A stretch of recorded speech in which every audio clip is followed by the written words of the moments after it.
La discipline bat la magie. Elle ne brille pas, elle ne surprend pas, mais elle gagne. Toujours. Écris ta propre Bible, pas celle que l'on t'impose. La tienne. Traçant les lignes comme on bâtit une cathédrale, avec patience, avec foi, avec rigueur. Car ce monde n'appartient pas aux plus forts, ni aux plus brillants, mais à ceux qui persévèrent quand personne ne regarde.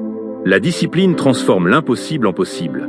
Elle rend les choses difficiles plus accessibles, elle polit le chaos, elle construit dans le silence là où d'autres ne voient que magie ou chance. Car la magie est éphémère, un éclat passager. Mais la discipline, elle, est éternelle. Elle s'impose avec rigueur, avance avec constance et se dresse face à tous les vents. Mets ta discipline au même niveau que tes rêves. Ne laisse pas l'intensité de tes aspirations surpasser la rigueur de ton engagement. Respecte-toi assez pour respecter tes propres règles, jour après jour. Ne te lasse jamais du processus. Ne te détourne jamais du plan, même quand l'enthousiasme s'efface. Car c'est précisément dans ces moments, quand la motivation s'éteint, que la discipline prend le relais.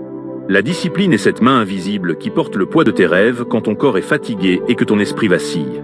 Elle est ce souffle silencieux qui te pousse à avancer alors que tout semble figé. Ce que les autres appellent impossible n'est souvent que le reflet de leur propre paresse ou de leur peur. Quand ils disent que tu vis dans l'illusion, c'est qu'ils ne peuvent concevoir une réalité façonnée par une volonté aussi ferme que la tienne. Alors élève ta propre structure intérieure. Écris ta propre Bible. Trace tes commandements. Définis tes principes. Rédige tes ordonnances. Compose tes prières. Formule tes exigences. Et surtout, sois loyal envers elles. Fidèle sans relâche. D'une fidélité que même les ténèbres ne pourront corrompre. Si tu les respectes avec rigueur et amour, je te le dis, même le diable témoignera de ta Bible. Même lui s'inclinera devant la force de ta discipline. Car au bout du chemin, ce ne sont ni les miracles, ni les éclats de génie qui bâtissent une destinée. C'est la discipline.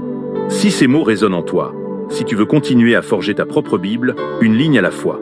Abonne-toi. Pas pour moi. Pour toi. Pour nourrir cette rigueur.